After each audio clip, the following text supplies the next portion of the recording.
Next జనరేషన్కి vote చోరీ కాకుండా రాహుల్ గాంధీ ఎలాంటి ప్రణాళికలు తీసుకుంటాడు అనేది ఒకటి కన్ఫామ్గా ఒకటి షూరిటీతో కూడిన ఒక చట్టబద్ధమైన హామీ జనాలకు ఇచ్చి ఉద్యమం మొదలు పెడదామని రాహుల్ గాంధీ. అప్పుడు నీకు భారతదేశం మొత్తం ఏకతాటిపైకి వచ్చి ఉద్యమం చేసే అవకాశాలు ఉంటాయి. లేకుంటే నువ్వు ఈ ఏదో మాటలు మాట్లాడి ఉద్యమం చేద్దాం అనే అధికారం కోసమో లేకుంటే విమర్శించడం కోసమో చిల్లరగా మాత్రం చేస్తే మాత్రం భారతదేశంలో ఉన్న జనాలు అంతా ఇప్పుడు తెలివి తక్కువలేం కాదు. సో ఆలోచిస్తూ నువ్వు అధికారం కోసం 3 టైమ్స్ అధికారం లేదు కాబట్టి ఒక కొత్త ఎజెండా ఎత్తుకున్నావు. ఆ ఎజెండాని ఒక ప్లానింగ్ ప్రకారం ఒక చట్టబద్ధ రూపంలో నువ్వు కొత్త టెక్నాలజీ తోటి కొత్త ఓటింగ్ విధానాన్ని భారతదేశానికి ప్రవేశపెట్టాలనుకున్న ప్రణాళికలతో కూడిన ఓటింగ్ విధానాన్ని తీసుకొచ్చి నువ్వు ఉద్యమం మొదలుపెట్టు. నీకు 100కు 200% భారతదేశ ప్రజలందరూ సపోర్ట్ చేస్తారు. నువ్వు నెక్స్ట్ టైము నువ్వు అనుకున్న అధికారం వస్తుండొచ్చేమో ఈ విధంగా చేస్తే. కానీ ఇట్లా చేద్దాము అట్లా చేద్దామని నువ్వు మళ్ళీ రిగ్గింగ్ సంబంధించిన పోలింగ్ బూతులు, పోలింగ్ సంబంధించిన ఈవీఎంలు ఇవన్నీ అంతా చిల్లర ఉన్నాయి. ఎలక్షన్లు అయిపోయినా కూడా మాట్లాడడం, ఎలక్షన్ ముందు ఇవన్నీ కాదు. కొత్తగా ఓటింగ్ విధానాన్ని భారతదేశానికి నేను తీసుకొస్తా అనే ఒక హామీ ఇచ్చి దాన్ని చట్టబద్ధంగా ఈ విధంగా చేద్దామని ఒకటి చేసి ఇప్పుడున్న అధికార పక్షాన్ని దింపి నువ్వు అధికారంలో అనుకున్న పని చేయి. ఇప్పుడు ఉద్యమం స్టార్ట్ చేయి. ఇది కథ దీనికి సంబంధించి. ఇక దాని గురించి ఎక్కువ మాట్లాడుతూ కూడా బాగుండదు. రాహుల్ గాంధీ నీకు అన్నీ తెలిసినట్టుగా మాట్లాడితే బాగుంటుంది. ఇక ఏమంటుండీనా పుతిన్ ట్రంప్ కలిసిరట. యుద్ధం ఆగాలంటే శాంతి ఒప్పందమే కీలకం. పుతిన్ పెట్టి తర్వాత ట్రంప్ జెలెన్స్కీ అమెరికా పర్యటన ఖరారు. 18న అమెరికా అధ్యక్షుడితో చర్చలు. ఈ ఉక్రెయిన్ రష్యా సంబంధించిన ఈ ఉద్యమం ఆగనట్టుంది. వీళ్ళు మొత్తం మీద అయితే ఒక్కదాటిపైకి వచ్చే అవకాశాలు అయితే లేవు. చర్చలు నడుస్తున్నాయి. అది భారత్ కోసమే కొన్ని ఆంక్షలకు సంబంధించి మాట్లాడినట్టు కూడా మనకు తెలుస్తుంది. సో అవి కూడా కండిషన్లు కూడా అప్లై కాకుండా చూసుకునే ఆలోచనలో ఉన్నట్టుగా అనిపిస్తుంది. ఇక దీనికి సంబంధించి వేరే వార్తను ఒకసారి చూసుకున్నట్టయితే పరిహారం చెల్లించామని భూమి బదులు భూమి ఇవ్వాలని మామ్నూర్ ఎయిర్పోర్ట్ కింద పోతున్న భూములే మాకు జీవనాధారం అని వరంగల్కి సంబంధించిన ఎయిర్పోర్ట్కి సంబంధించిన భూముల్ని కావాలని అనుకుంటారు గవర్నమెంట్. కాబట్టి వాటికి సంబంధించిన భూములు పోతే భూములు ఇవ్వాలని వాళ్ళు కోరుకుంటారు. వాళ్ళు గొడవ చేస్తారు. దానికి సంబంధించిన వార్త ఒకటి హైలైట్గా అనిపిస్తుంది. ప్రభుత్వం అందరికీ ఒకేలా పరిహారం చెల్లించడం ఎలా న్యాయం కాదని అంటారు. రోడ్డు లేకుండా ఉన్న భూములకు, కమర్షియల్ హంగులు ఉన్న భూములకు ఒకేలా పరిహారం ఇవ్వడం న్యాయం కాదు. అలా చేస్తే విలువైన అన్యాయం జరిగినట్టే కదా. ప్రభుత్వం ఇప్పటికైనా పునరాలోచన చేసుకుని రోడ్డు సైడ్ ఉన్న భూములకు పరిహారం ఎక్కువ చెల్లించాలని చెప్తున్నారు. ఇది అక్కడున్న ప్రజలు ఇంకా ఏమంటారో చూద్దాం. భూములన్నీ ఒకటే ఎలా అవుతాయి? ఘాటిపల్లి గ్రామంలో రోడ్డు సైడ్ ఉన్న భూములు నెక్కొండ హైవే, కిలా, వరంగల్ దూపకొండ కనెక్టివిటీ గాడిపల్లి, కరిపర్తి, రాగసాయిపేట రోడ్లతో ఉన్న భూములకు, వ్యవసాయ భూములకు పరిహారం ఒకేలా ఇవ్వడం సరికాదు. వాటి విలువ ఎక్కువ ఉన్నది. ప్రభుత్వ నిబంధనల పేరుతో ఒకేలా పరిహారం ఇస్తే మాకు తీవ్ర అన్యాయం జరుగుతుందని వీరయ్య భూ నిర్వాసితులు కోరుతుండ్రు. సో వాళ్ళకి అది కరెక్ట్ కాదు. గవర్నమెంట్ దాని మీద సరైన నిర్ణయం తీసుకొని ఎవరికి ఎక్కువ పోతుందో వాళ్ళకి ఎక్కువ ఇచ్చేసి, ఎవరికైతే రోడ్ కనెక్టివిటీ లేడానికి ధర తక్కువ పలుకుతుంది కాబట్టి ఆ ధర తక్కువ పలికే భూములకు ధర తక్కువనే ఇస్తే బాగుంటుంది. ఎక్కువ పలికే భూములకు ఎక్కువ ఇస్తేనే బాగుంటుంది. అది న్యాయం. అంతేగాని మధ్యలో ఇదంతా రాంగ్ అయితే చేస్తే ప్రజల విమర్శలు కామన్గా వస్తూనే ఉంటాయి. దానికి పరిహారం కూడా చెల్లించాల్సి ఉంటుంది. రచ్చ అయితే జరుగుతుంది. భూమి కోల్పోతున్న మాకు ప్రభుత్వం ఎటు తేల్చుకోకపోవడంతో తీవ్ర నష్టం కలుగుతుందని, అటు పంట వేసుకోలేని పరిస్థితి, ఇటు పరిహారం రావడం లేదు. ప్రభుత్వం అన్ని భూములను ఒకే లెక్కన చూడడం సరికాదు. రోడ్డు పక్కన ఉన్న భూములకు దానికి అనుగుణంగా పరిహారం చెల్లించాలి. అది కూడా ఆలస్యం కాకుండా చూడాలని అంటారు. వీళ్ళు గవర్నమెంట్కి ల్యాండ్ ఇవ్వడానికి సస్యమీరా అనడం లేదు. భూములు ఇస్తా అంటారు. భూమికి సరైన వాల్యూని ఇవ్వండి. రోడ్డుకు ఆనుకుని ఉన్న భూములకు ఒక విధంగా, రోడ్డు లేని భూములకు ఒక విధంగా ఇవ్వండి. కానీ అన్నిటికీ ఒకే తిరిగిస్తే బాగుండదని సరైన న్యాయం చేయండి. మీకు అన్నీ తెలిసిన వ్యక్తులే కాబట్టి అని ఆ భూమి కోల్పోతున్న రైతులు అందరూ, భూ నిర్వాసులు అందరూ ఒక్క తాటిపైకి వచ్చి ఒక రచ్చ అయితే చేస్తున్నారు. రచ్చ అయింది మామూలుగా కాదు. నిరసనత వ్యక్తం చేస్తారు పరిహారం ఎయిర్పోర్ట్కి సంబంధించి మామనూరు ఎయిర్పోర్ట్కి సంబంధించి. సో ప్రజలకు అన్యాయం జరగకుండా గవర్నమెంట్ తక్షణం చర్యలు తీసుకుంటే బాగుంటుంది దీనికి సంబంధించి. ఇక అంతా నేనే చేశా అని మన సృష్టి టెక్స్ట్ బుక్ సెంటర్కి సంబంధించి ఫెర్టిలిటీ సెంటర్కి సంబంధించిన ఆమె చెప్పింది. ఇక నిందితురాలు కూడా ఆమె అవుతుంది, అంతా ఆమె చేస్తే ఇంకేముంది. ఇక ఎన్నో వేల సంఖ్య ఎంతమందిని కాపాడిందో, ఎంతమందిని ఆగం చేసిందో, ఎంతమంది కుటుంబాలకు సంతోషాన్ని ఇచ్చిందో, ఎంతమంది కుటుంబాలని అన్యాయం చేసిందో మరి పెద్ద మనిషి. ఇక ఇంకేమైనా ముఖ్యమైన చూద్దాం. ఇక ఓటు చోరీపై తాడోపేయడం అనేది ఇప్పుడు ఏదైనా మాట్లాడుకున్నాం. అదే బీహార్ నేటి నుంచి రాహుల్ ఓటు అధికార యాత్ర ప్రారంభిస్తున్నాడు. ఈ ఓటు అధికార యాత్ర ప్రారంభించే ముందు నువ్వైతే అదొక్కటైతే ఫస్ట్ ఏంటిదంటే మళ్ళీ చెప్తున్నా, ఒక ఇన్నోవేటివ్ ఓటింగ్ విధానాన్ని భారతదేశానికి తీసుకురా. అది ఇప్పుడున్న ఏఐ టెక్నాలజీ, ఏ టెక్నాలజీతో తీసుకొస్తావో ఆ టెక్నాలజీ తోటి నేను పలానా ఓటింగ్ విధానాన్ని సమర్థిస్తున్నా. ఈ విధంగా చేస్తే నెక్స్ట్ టైం ఓట్ చోరింగ్ అసలు కాకూడదు, ఎవరు చేసినా కానీ అది కాదు అనే విధంగా ఒక ప్లానింగ్ ప్రకారం ఓ చట్టబద్ధంగా నేను ఇది చేస్తా అని జనం ముందుకురా. అప్పుడు నీ ఉద్యమానికి జనాలు కూడా సహకరిస్తారు, తాడోపేడో తేల్చుకుంటారు వాళ్ళు కూడా. రాష్ట్రంలో గంటకు 2 అబార్షన్లట. 5 ఏళ్లలో 917% పెరుగుదల. గర్భవిచ్ఛిత్తులు దేశంలో అగ్రస్థానం. దేశవ్యాప్తంగా 5 ఏళ్లలో మందులతో పాటు ఇతర కారణంతో అబార్షన్లు వైద్య శాఖలో లెక్కలకు వస్తున్నాయి. పిల్లల్ని వెంటనే గర్భం వస్తే వద్దనుకుంటారట. పిల్లలు ఇప్పుడే వద్దనుకుంటారట యువతి యువకులు. ఎందుకో మరి జనాభా సంఖ్య కూడా తగ్గుతుందంట, చూసుకోరు. ఇప్పుడు వద్దనుకుంటారు, తర్వాత కావాలని మళ్ళా ఈ టెస్ట్ బుక్ సెంటర్లో ఏంటో తిరుగుతారు. వాళ్ళు ఏమో మోసాలు చేస్తారు, మళ్ళీ మాకు మోసం జరిగిందంటారు. ఎక్కడ గొడవరా అయ్యా? మంచిగా జరిగేదాన్ని చేసుకోరాదు అయ్యా, ఎందుకు ఈ గొడవ? ఇప్పుడంగానే చదువుకున్నాం. ఈ ఆడవాళ్ళకు కూడా ఉండాలి. పిండం లోపల ఉంటే గర్భవిచ్ఛిత్తికే మొగ్గు చూపుతున్నాం అయినాం. సో ఏదేమైనప్పటికీ ఈ పిల్లలు ఇప్పుడు వద్దనుకోని తర్వాత పిల్లలు ఉండకపోతే మళ్ళీ ఈ సృష్టి టెస్ట్ బుక్ సెంటర్లు, ఫెర్టిలిటీ సెంటర్లు, ఈ సెంటర్లు ఎమ్మటి తిరిగి మళ్ళా మాకు అన్యాయం జరిగిందని గొడవ పెట్టుకుంటే ఈ వార్తా కథనాలు తప్ప న్యాయం జరిగేది ఉండదు. మీరేదో ముందే మీకు ఎట్లా వస్తే అట్లా 2 పిల్లలు 3 పిల్లలు కానూరి దేశానికి అలా భవిష్యత్తును తీర్చిదిద్ది దేశానికి ఉపయోగపడతాడు చేయరు. కానీ ఇదంతా వద్దనుకున్న తర్వాతకి మళ్ళా కనడం వేస్ట్. ఇక మల్లె, జిన్, మామిడి మద్యం, టమాటాతో వోడ్కా, బీట్రూట్, క్యారెట్తో లిక్కర్, మందార పువ్వు ఇకపై మత్తెక్కిస్తుంది. మార్కెట్లో పువ్వులు, పండ్లు, కూరగాయల మద్యం ఇప్పటికే యూరోప్లో ఆదరణ. 30,000 కోట్ల మార్కెట్. రాష్ట్ర ఎక్సైజ్ శాఖ ముందుకు ప్రతిపాదనలు. ఇది బాగానే ఉంది చెబుతందుకు. మల్లెపూలతో జిన్ను, మామిడితోటి మద్యం సూపర్ ఉంది. మామిడికాయ, టమాటా, బీట్రూట్, క్యారెట్తో లిక్కరు, మందార పువ్వుతో ఇక మత్తెక్కిస్తుందట. ఇలాంటివి మన వాళ్ళు కూడా తయారు చేస్తారు. వీటికి ఎందుకు ఆబ్కారీ శాఖ మద్దతు ఇవ్వదు? ఎందుకు వాళ్ళకి సపోర్ట్ చేయదు? ఎక్కడనో ఫారెన్లో చేసిన దాన్ని తీసుకొచ్చి ఇంత రేటు కన్నా అమ్ముతారు. మనోళ్ళు కూడా అలాంటివి తయారు చేయాలంటే 100,000 తయారు చేస్తారు. వాళ్ళని ఎందుకు పట్టుకొని వెంబడించి పట్టుకొని నాటుసారని అదని ఇదని నాశనం చేస్తారు. 1,000 కోట్లు సంపాదించుకొని పారిశ్రామికంగా ఎదిగే తెలివి మన వాళ్ళకు కూడా ఉంది. అలాంటి తయారు చేసి మనమే వేరే దేశాలకి ఎక్స్పోర్ట్ చేసేటట్టుగా తయారు చేయరు ఎందుకు? అది చేసే వాళ్ళని పారిశ్రామికంగా మంచిగా ఉంటే ఆ మందుని విదేశాలకు కూడా అమ్ముకునేటట్టుగా మనకు కూడా ఒక బ్రాండ్ క్రియేటట్టుగా మన వాళ్ళు కూడా తయారు చేస్తారు. అలాంటి వాళ్ళని ఎంకరేజ్ చేయండి. అలాని ఆదిలోనే తుంగలకు దొక్కి ఫారెన్ నుంచి మందు దిగుమతి చేసుకొని ఇంత రేటు అంత రేటు పెట్టి కన్నా మన వాళ్ళు కూడా ఇటువంటివి మామిడి మద్యం, టమాటా ఓడ్కా, బీట్రూట్, లిక్కరు ఇవన్నీ ఇంతకన్నా మంచిగా చేస్తారు అయ్యా.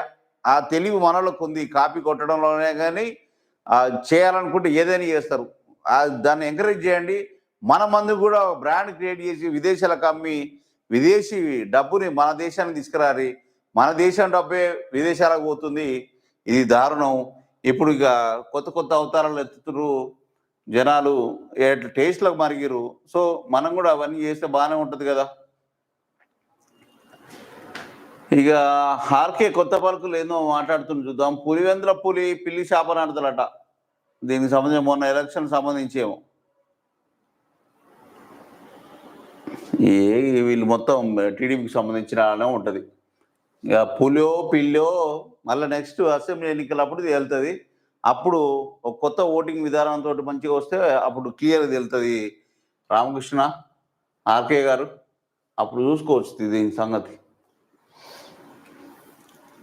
లపాతా ఓటు కాదు, లపాతా ఓటు చోరీపై కాంగ్రెస్ వినూత్న క్యాంపెయిన్ చేసి ఓ ప్రణాళిక రూపొందించాడని ఇప్పుడే మాట్లాడుకున్న దానికి సంబంధించి అది చేయర్ని ఫస్ట్.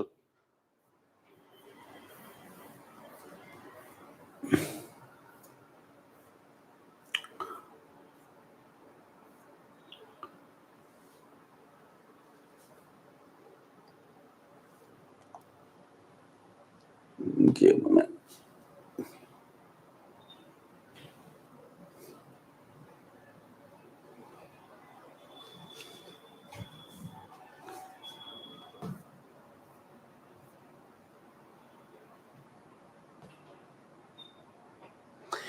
దవాఖానలో ర్యాగింగ్ భూతమట.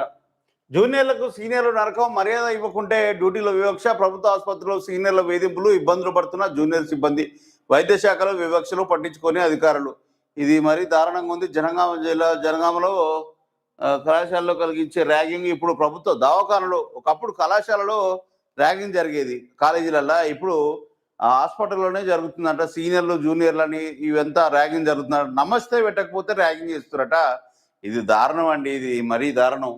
ఈ నమస్తే వివాదానికి ఎందుకు దారుణం చేయాలి? వాళ్ళు ఏమైనా ఆత్మహత్యలు చేసుకుంటే దారుణంగా ఉంటాయి. ఈ వేధింపుల పరాకాష్ఠకి ముగింపు పలకాలి. డాక్టర్లు మీరు ప్రాణం పోసే వాళ్ళు ఉండాలి, కానీ ప్రాణం పోసేటట్టుగా ఉండాలి, కానీ ప్రాణం తీసేటట్టుగా ఉండదు. ఇలాంటివి ర్యాగింగ్ చేయకుండా ఆ జనగాం జిల్లా హాస్పిటల్లో జరుగుతున్నాయంట. ఈ ర్యాగింగ్లు జరగకుండా చూసుకోవాల్సిన బాధ్యత అక్కడ ఉన్న హాస్పిటల్ మేనేజ్మెంట్కి సంబంధించి వాళ్ళు తీసుకోవాలి జాగ్రత్తలు. ఇది చిన్నపిల్లలు కాదు, ఒక డాక్టర్ హోదాకు వచ్చి కూడా మీరు అలాంటివి చేయడం మరీ దారుణం.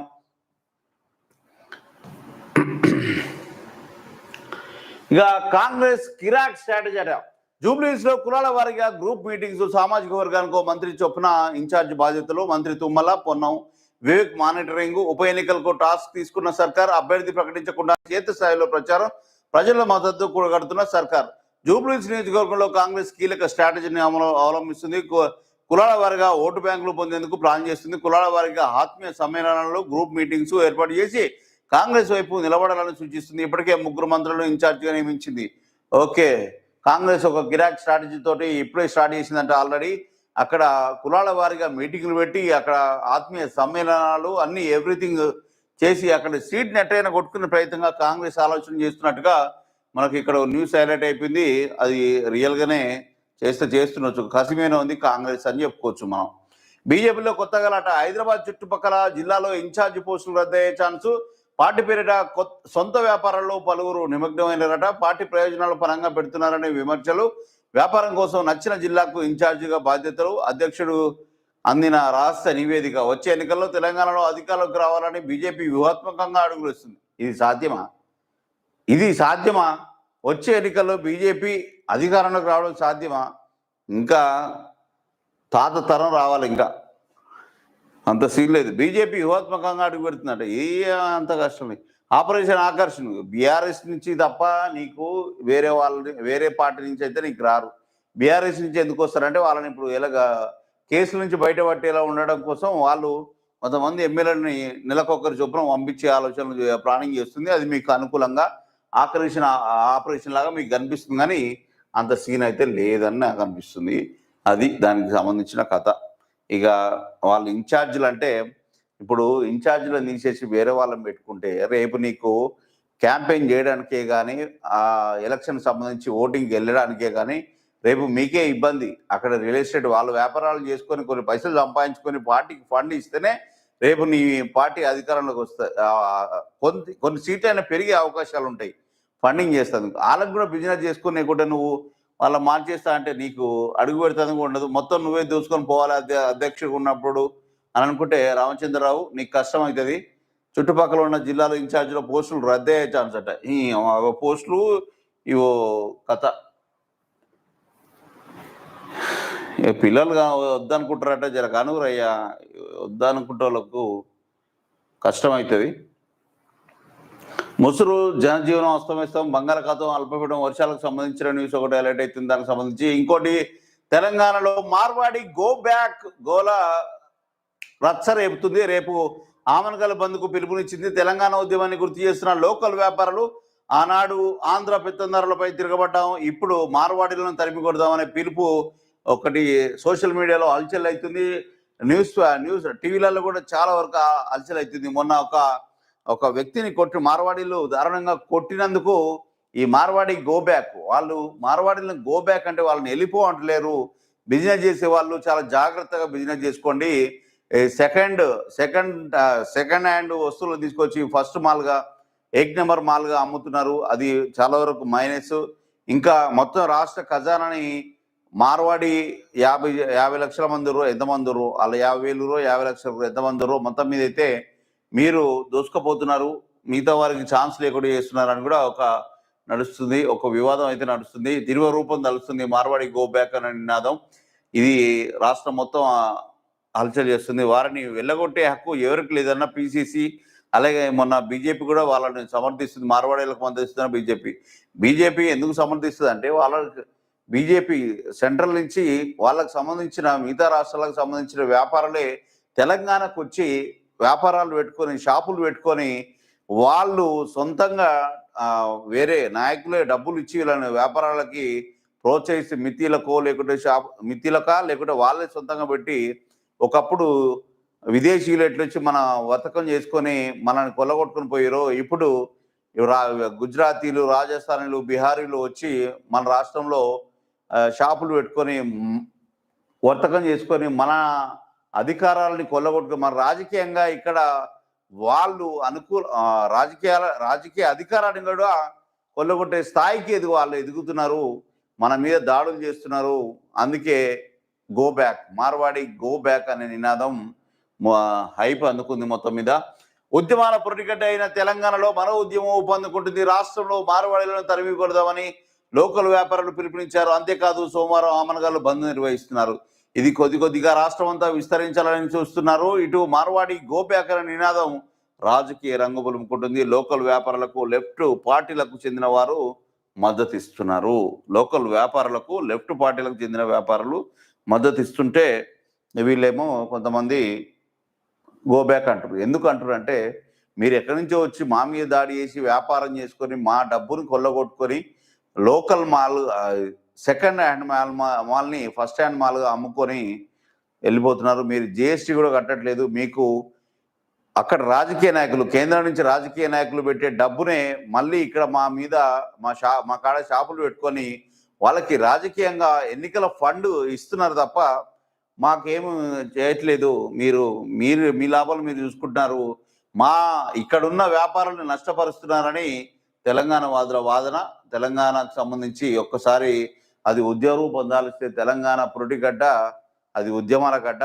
అది తలుచుకుంటే మాత్రం మొత్తం ఏకమైపోయి ఎల్లగొట్టే రకం అలా ఉంటుంది. ఆంధ్ర వాళ్ళ పెత్తందారునైనా ఎల్లగొట్టింది, దేన్నైనా ఒకసారి తలుచుకుందంటే ఆ పని చేసి తీరుతుంది. చాలా జాగ్రత్తగా ఉండాలి మార్వాడీలు.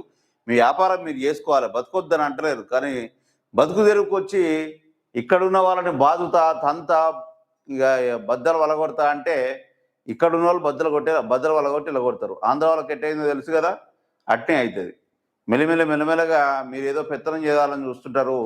ఈ రాజాసింగ్ లాను ఇట్లా ఉంటాయి కొన్ని. రాజాసింగ్ కూడా అట్లా చేసి మళ్ళీ ఇక్కడనే బీజేపీ అధ్యక్షుడిగా చేద్దామంటే అది కాని పని, అది ఆయన కోరుకోవడం కాని పని. ఇలాంటి వాళ్ళే ఇట్లా అవుతారనే కూడా ముందు జాగ్రత్తగా ఇక్కడ రాజకీయాలని మారిపోతుంటాయి. సో మార్వాడి గో బ్యాక్ అని తరిమి కొట్టే స్థాయికి మీరు వెళ్ళొద్దని నేను అనుకుంటున్నా. ఈ వేదిక ద్వారా మీరు వ్యాపారం చేసుకొని జనాలకి మంచి ఏక్ నెంబర్ మాల్ని తీసుకొచ్చి వ్యాపారం చేయండి. ఇక్కడున్న వ్యాపారాల కన్నా తక్కువ రేటుకి అమ్ముతున్నారు కొంతమంది. సరే, అమ్మితే అమ్మొచ్చు, కానీ మీరు కొల్లగొట్టే డబ్బుని మళ్ళీ ఒక పార్టీకో లేకుంటే ఒక రాజకీయ ఇక్కడ మళ్ళీ రిటర్న్గా అవే ఎలక్షన్ ఫండ్ కింద వస్తుందని ఇక్కడ వాదన నడుస్తుంది. మిగతా పార్టీలు కూడా విమర్శలు చేస్తున్నాయి. కొంతమంది దాన్ని సపోర్ట్ చేస్తారు, కొంతమంది వ్యతిరేకిస్తారు. సపోర్ట్ చేసే వాళ్ళు డబ్బులు పెట్టిన వాళ్ళు సపోర్ట్ చేస్తారు, వాళ్ళకి అనుకూలంగా ఉన్న వాళ్ళు సపోర్ట్ చేస్తారు, వ్యతిరేకంగా ఉన్న వాళ్ళు వ్యతిరేకిస్తారు. సో మార్వాడీలు చాలా జాగ్రత్తగా వ్యాపారాలు చేసుకుని హాయిగా బతుకుదాం అనుకుంటే ఓకే, కానీ పెత్తనం చేస్తామని వస్తే మాత్రం తన్నేలా కొడతారు తెలంగాణ వాళ్ళు. అది గుర్తుపెట్టుకోండి ఫస్ట్.